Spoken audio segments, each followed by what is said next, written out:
Nasunog ang isang warehouse sa Barangay Bagong Ilog sa Pasig kagabi. Nakaligtas ang 6 na empleyadong stay-in doon. Ang mga detalye sa unang balita live ni James Agustin. James.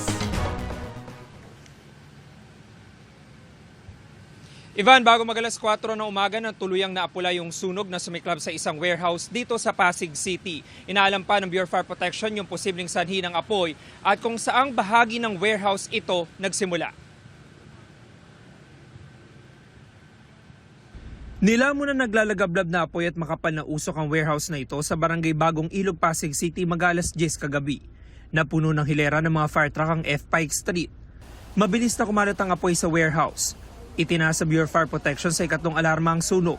Halos 100 fire truck ang rumisponde, kabilang ang mga fire volunteer.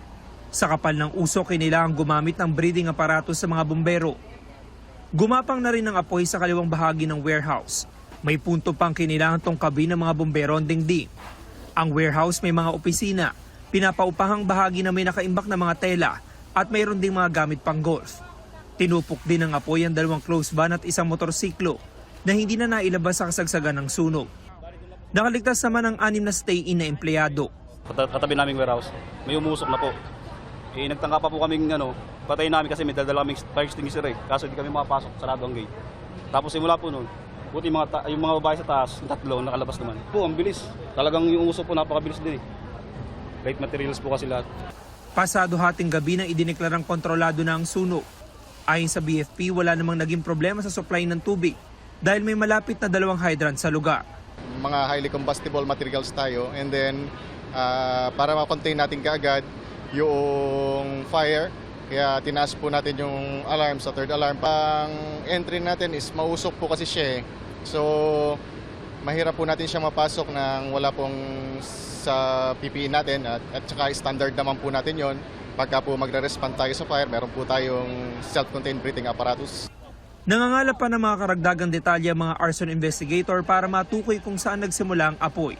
Tungkol po sa origin at saka sa possible cause of fire is still under investigation po. Walang nasugatan sa insidente. Inaalam pa ang kabuang halaga ng pinsala. Hindi muna nagbigay ng pahayag ang may-ari ng warehouse habang nagpapatuloy ang investigasyon.